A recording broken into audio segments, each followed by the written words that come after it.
You're enjoying the Jiu Jitsu Lou podcast, and I'm Lou Temlett. I know you're having a good day because either you've been on the mats, considering getting on the mats, or maybe you're here celebrating the 1-year anniversary of the Jiu Jitsu Lou podcast. I'm so happy you're here listening or watching this highlight reel.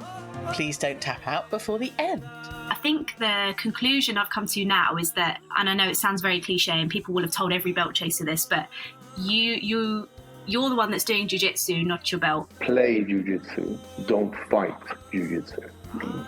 If you can play jiu-jitsu, you're going to be able to train for a lot longer. It's going to be so much more fun. You're going to be able to feel so much more and not miss the important stuff. I would say listen to your coach, trust your coach. Yep. You know, we live in a world where you can Google pretty much anything, or you can go to YouTube and find anything. You know, it is very tempting to see something on YouTube, go to the gym and try it and just, it doesn't work. So when I was a child, I always wanted to do martial arts, but my parents said, "You beat your brother up. We're not going to pay for you to do this." So when I started working, I stumbled across a jiu-jitsu school in Western, and I was fortunate that they did stop me because jiu-jitsu wasn't in Western-super-Mare back when I was young. This is the Jiu Jitsu Lou highlight reel with me, Lou Temlett, coming to you from Rising Tide Brazilian Jiu-Jitsu in Western-super-Mare, UK.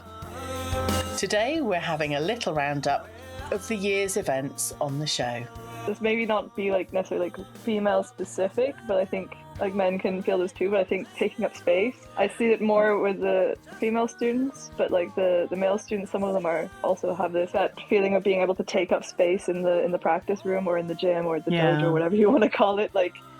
For anybody that competes, I want to say this sentence that somebody said to me at the Europeans actually, and it really helped me a lot to kind of stay present and focus on my fight.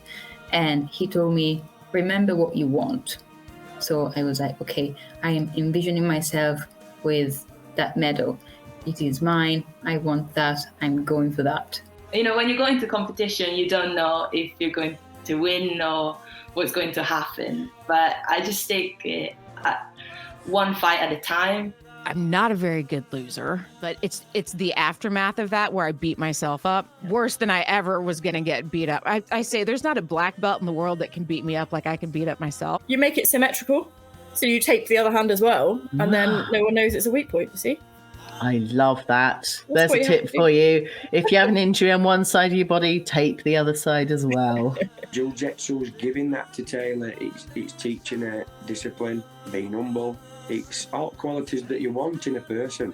Yeah, for me, my teammates as well, they become like my second family. They are the ones that, whether I had a bad day or a happy day, I always think of letting them know.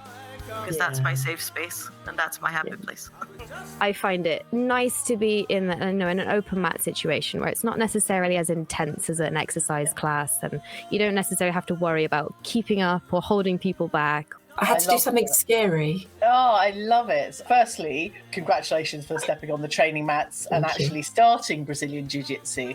But I do think in life, we're kind of driven to find something new and exciting and something that gets us out of our comfort zone. I hope you enjoyed this highlight reel. Thank you again for telling your friends about the show.